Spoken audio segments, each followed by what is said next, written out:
Hi and welcome to the talking side of my channel, where I talk about things I've been through, lessons I've learned, things I am going through, in the hopes that someone out there might benefit from it, find it entertaining, or at least know that they are not alone with whatever they are going through.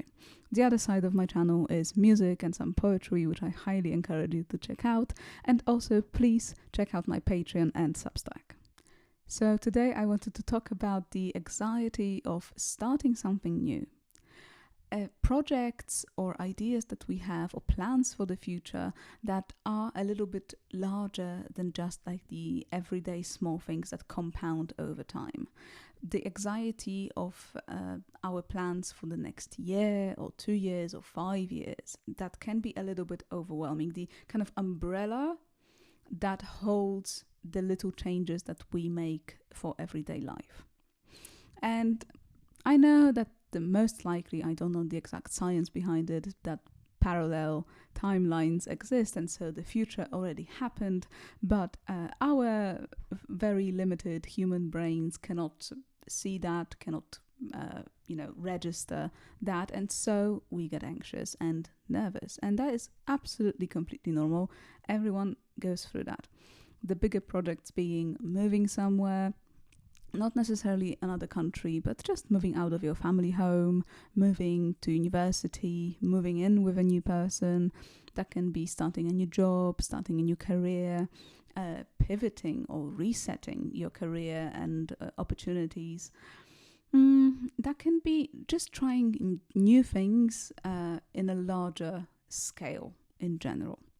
And so this anxiety, this nervousness in face of big changes can feel very individual, can feel very overwhelming that, I am the only person going through that. And we can't deny our emotions, they can be overwhelming. However, what I find very helpful is looking at society at a larger lens, from like a bird eye view, looking at society. Whether today or throughout history. I think history is one of our best teachers, if only you know where to look for patterns and connect the dots between things that happen. So the lesson I recently learned from a very unexpected place, because I think sometimes the greatest lessons come from the most unexpected places. You do something or listen to something in one genre of life, one area of life, and you draw a lesson about something completely different. And so the example I have about this anxiety and the fear of change is from a podcast that I recently started listening to, which is really, really good. That is The Rest is History. I have always loved historical podcasts, historical YouTube channels, and so I discovered The Rest is History recently. And I have been listening to a podcast about the Medicis and Savonarola, I think that was the name, of the preacher in the Medici times in the 15th century Italy. And they were talking a lot about homophobia, how they were very opposed to men having long hair, how men dressing up as dandies was absolutely horrible to them. And I kept thinking, but this is still the case today.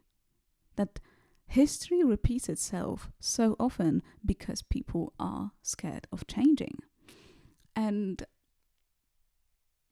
I think that the big change, the biggest change you can make, it is the scariest one, obviously, but it is one in your head. The one that confronts your beliefs with new information.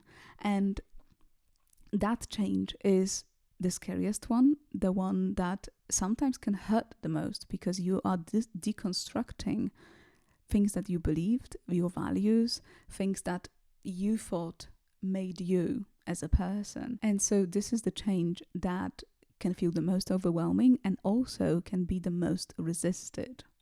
Where I'm trying to get with this is that with the example of homophobia, maybe it's an unfortunate example, but the thing is that people still have the same ideas in their heads. It is all still circulating and repeating, and it stayed the same.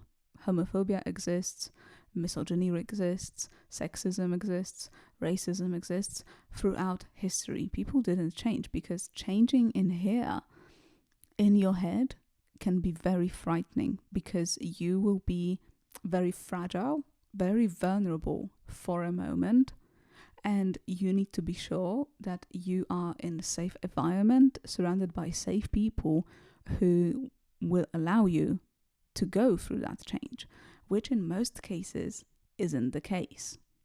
I lost my train of thought there a little bit. I'm so sorry about that. And maybe if it's important enough, it will come back to me.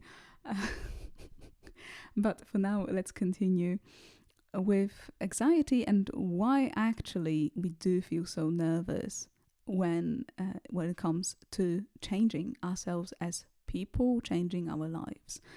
One thing is probably past experiences. Maybe you tried before and it completely failed. You were mocked by others. You were met with very negative response that killed something inside of you, and so you abandoned it, but it stayed on your mind, and so you kind of want to try again, but you're feeling nervous again because of the past experience, past triggers. And I think that negative social response, even the threat of a negative social response, is the biggest trigger for anxiety when it comes to change. Plenty of times we delay change in a way that not only we don't do it at all, but maybe we do it with very little steps because we want to acclimatize others to the fact that we are changing, right? People compare each other, compare themselves to others all the time. And if you are the one changing, people from your environment who had the same starting point as you might not like the fact that you can change and they can't. So this is the anxiety of social rejection. And unfortunately, even though I am not the advocate for hyper-individualism, if you really feel the need to change your life because you are suffering, you need to really evaluate harshly your relationships in life. Plenty of times those relationships will be outside, there will be your friends, your family, but plenty of times this will be the voices in your head that someone else put in you. Someone you valued, someone whose opinion you valued, like your parent or a close friend or a teacher, whoever.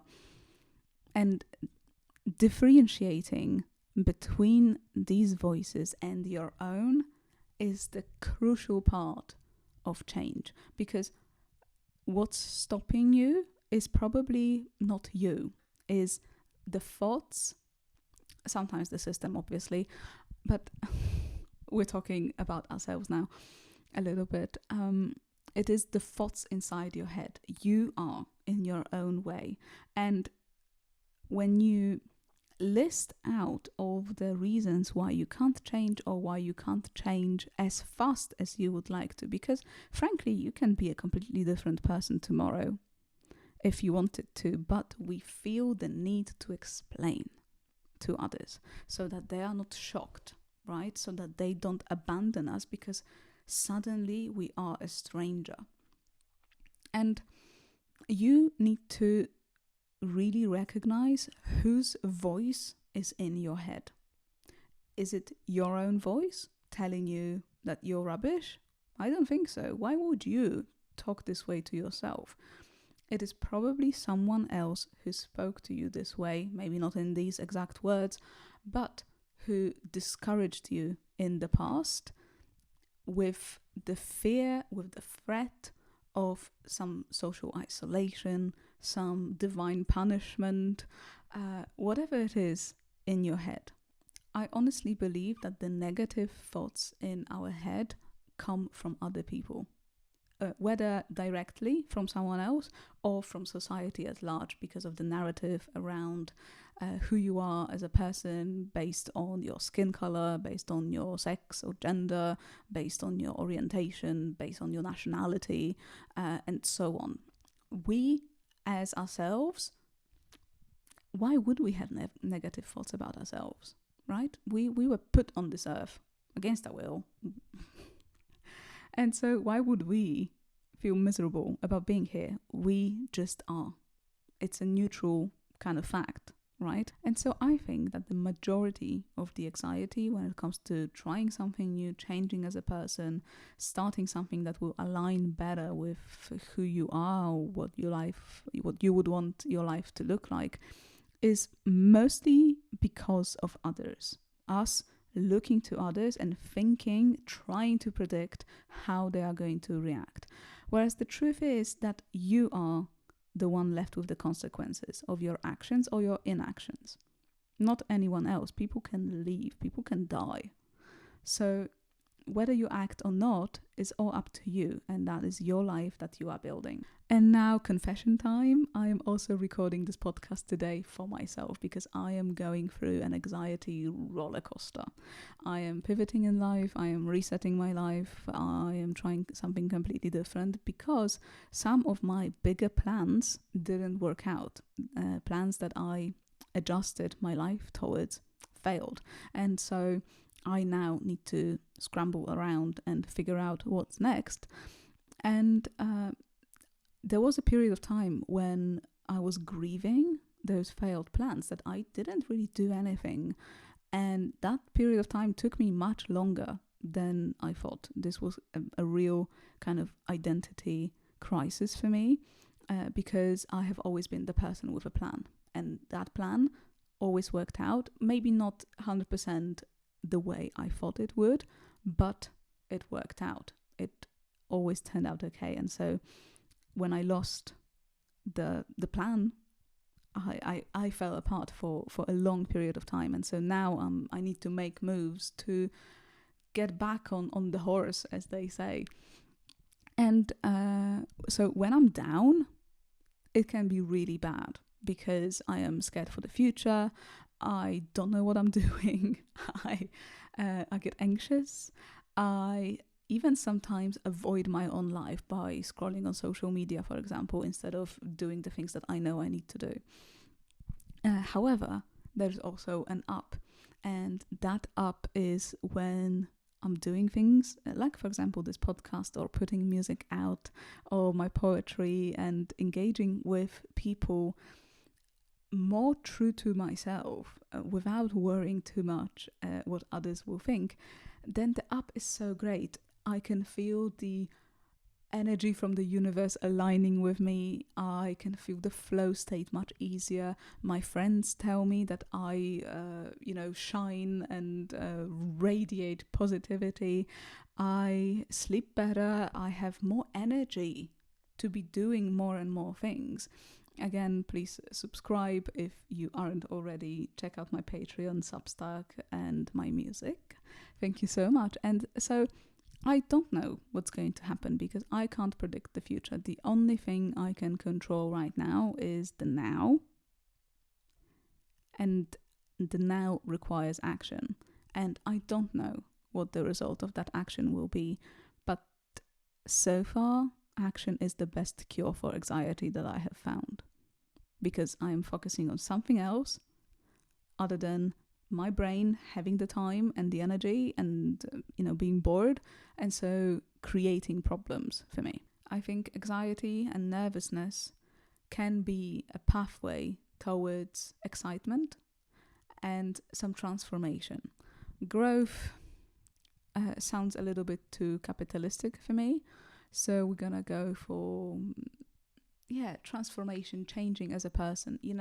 Even if plans don't work out, you learned something, you experienced something, you tried something, and you landed on 4 legs, yes, like a cat, or maybe only on 2, and you smacked your face into the concrete a little bit. I've seen my cat do that once. although it was the kitchen floor and it was slippery tiles, so yeah, crushed right in. But he was okay in the end, and so it's not over until it's over. I think you do need to listen to your gut, and then it might be lonely for a moment when you change, when you embrace that feeling, but in the end, it's your life, and I think that there is some reality that you were meant to be living. I'm not saying it's fate, but there is something that connects you to the universe, to those alternate timelines, to the big consciousness. And so it's going to be fine. The way I help myself dealing with my anxiety is starting doing things, even if it's half-ass, 20%, I do something. Sometimes, for example, I know I'm not very good at playing piano right now, and I get anxious posting that because I know I'm not good. And so when I'm anxious about it, I'm like, okay, I'm going to practice. But practicing like dry with just the piano sometimes is too overwhelming, that I am not good enough yet, or I get into my head with perfectionism and I want to quit. So I'm going to practice and listen to an audiobook at the same time to distract myself a little bit, but still do the thing I need to do. I don't know if that's a great system, but it is the system that I've developed right now. So the cure for anxiety is action. And with that, I will leave you because I have a feeling that this podcast got longer than I anticipated. So please subscribe, follow me on other socials, check out my Patreon, Substack, and I hope you like my music and the talks. And if you have any questions, let me know in the comments.